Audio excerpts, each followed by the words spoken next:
Estamos estudiando la carta del apóstol San Pablo a los Gálatas. Quiero decirles cómo el apóstol Pablo fue el instrumento de Dios para poner las bases doctrinales de la fe cristiana. El Señor Jesucristo vino, nos dio sus enseñanzas muy importantes. Él realizó su sacrificio en la cruz para que nosotros fuéramos perdonados y fuéramos salvados. Pero el apóstol Pablo, él vino a poner esos fundamentos de la salvación. En otras palabras, él vino a establecer la doctrina de la salvación en Cristo Jesús, la doctrina cristiana. Y son sus cartas llenas de conocimiento, ¿verdad? Son sus cartas que fueron escritas, inspiradas por el Espíritu Santo para afirmar la fe del pueblo cristiano. Y el apóstol Pablo, ustedes verán cómo escribe su carta a los Gálatas. Cuando leemos esta carta a los Gálatas, no era un lugar así propiamente dicho, sino eran varias ciudades, varios lugares, ¿verdad?, donde había varias iglesias establecidas en la provincia de Galacia.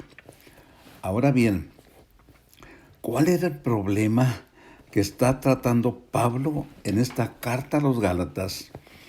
Sucede que al apóstol Pablo le venían siguiendo un grupo de cristianos judaizantes. ¿Qué hacían estos cristianos judaizantes?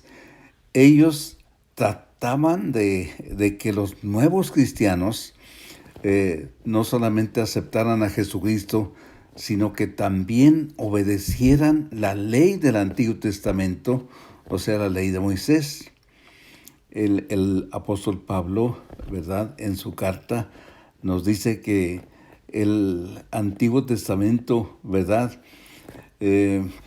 pasó porque hay un Nuevo Testamento, o sea, la obra de Cristo Jesús que realizó con su muerte en la cruz y su resurrección, vino a ser una nueva obra para salvación de todas las personas.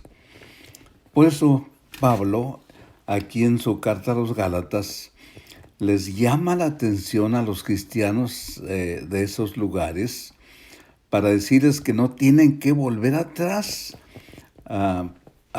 otra vez, ¿verdad?, a seguir con los rituales, a seguir con lo que el Antiguo Testamento establecía, ¿verdad?, en cuanto a ritos y demás cosas de enseñanzas.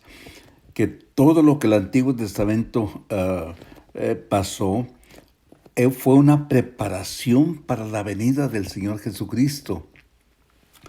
Y dice aquí en el capítulo 4, que es lo que estamos viendo ahora, de cómo una persona que no tiene a Cristo realmente es una persona esclava, o esclava de su religión, o esclava de sus pecados. Pero cuando esa persona, ¿verdad?, llega a conocer a Jesucristo, entonces de ser un esclavo pasa a ser una persona libre en Jesucristo, y no solamente libre, sino que ahora se convierte en un hijo de Dios. Y es lo que dice Pablo aquí en los primeros versículos del capítulo 4 de la carta del apóstol San Pablo a los Gálatas. El Señor Jesucristo ha sido el único que cumplió perfectamente toda la ley, ¿verdad? Y dice en el versículo 5, para que redimiese a los que estaban bajo la ley, a fin de que recibiésemos la adopción de hijos. algo muy hermoso que escribe aquí el apóstol Pablo, que ahora al venir Cristo, ¿verdad? Para salvarnos y recibirlo por la fe en nuestro corazón, nos convertimos en hijos de Dios. Y no solamente nos convertimos en hijos de Dios, sino que Él nos da la presencia del Espíritu Santo en nuestra vida, ¿verdad? De tal manera que al convertirnos en hijos de Dios y al recibir el Espíritu Santo, podemos acercarnos a Dios con toda confianza, con la ternura de un hijo, ¿verdad? Y decirle a Abba Padre, que en otras palabras podemos decirle papacito o papá. Por eso Pablo en su carta, ¿verdad?, les llama la atención a los Gálatas para que ellos ya no regresen al pasado. El apóstol Pablo en alguna de sus cartas dice que lo que pasó en el Antiguo Testamento eran sombras de lo que había de venir. De modo que el Antiguo Testamento fue una preparación para la venida de Cristo. Por eso tenemos un pacto mejor, ¿verdad? El antiguo pacto no fue cumplido nunca por ninguna persona, pero el Nuevo Testamento o el Nuevo Pacto, ¿verdad?, que se basa en la muerte, en la sangre, en el sacrificio de Cristo en la cruz, es el nuevo pacto.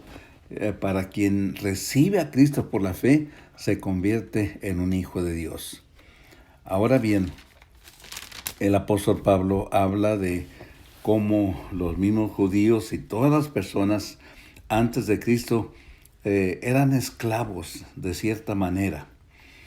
Pero en el versículo número 4 dice: pero cuando vino el cumplimiento del tiempo, Dios envió a su Hijo, nacido de mujer y nacido bajo la ley, para que redimiese a los que estaban bajo la ley, a fin de que recibiésemos la adopción de hijos.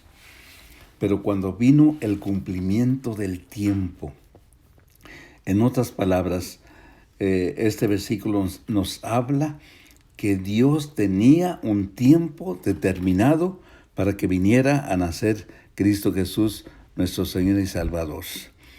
Y ese tiempo se cumplió, ¿verdad? Se cumplió cuando vino Cristo. Quiero decirles que fue el tiempo perfecto. El mundo estaba preparado precisamente para recibir a Jesucristo. ¿Cómo estaba preparado? En primer lugar, el mundo de ese tiempo había sido conquistado por Alejandro el Grande.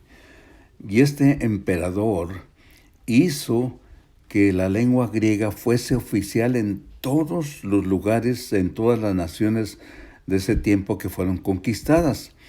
De modo que la lengua griega serviría para la aplicación del evangelio a los misioneros que iban por todo el mundo. Otra cosa más, Roma había establecido caminos o carreteras, podríamos decir, para unir a todo el imperio, las naciones conquistadas. Y esos caminos sirvieron también para que los cristianos transitaran y predicaran el evangelio.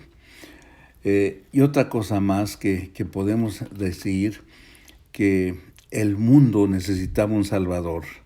Había confusión de las religiones llenas de idolatrías. La misma nación judía, los judíos, los líderes judíos, habían hecho una carga la religión para las personas en lugar de que fuera una bendición. De modo que el mundo necesitaba un Salvador. Por otra parte, podemos también ver que había 400 años de silencio, ¿verdad? O sea, donde en el pueblo de Israel no hubo ningún profeta. Y esos 400 años de silencio se terminaron primero con la venida de Juan el Bautista, que anunció a Cristo, y luego con la venida del Señor Jesucristo. De modo que lo más hermoso, lo más glorioso que podemos decir es que ahora somos hijos de Dios, ¿verdad? El apóstol San Juan, escribiendo en su Evangelio, el Evangelio capítulo 1, versículo 12, dice: a los suyos vino, pero los suyos no le recibieron, mas a todos los que le recibieron les dio potestad de ser hechos hijos de Dios. Y eso es lo más maravilloso, que ahora podemos ser hijos de Dios a través de nuestro Señor y Salvador Jesucristo. De modo que no tenemos que guardar los ritos de la ley del Antiguo Testamento, porque ahora somos libres en Cristo Jesús y vivimos ya no bajo la ley, sino bajo la gracia. Que Dios les bendiga y que sigamos conociendo al Señor Jesucristo para vivir esa vida cristiana que nos regala en su gracia infinita.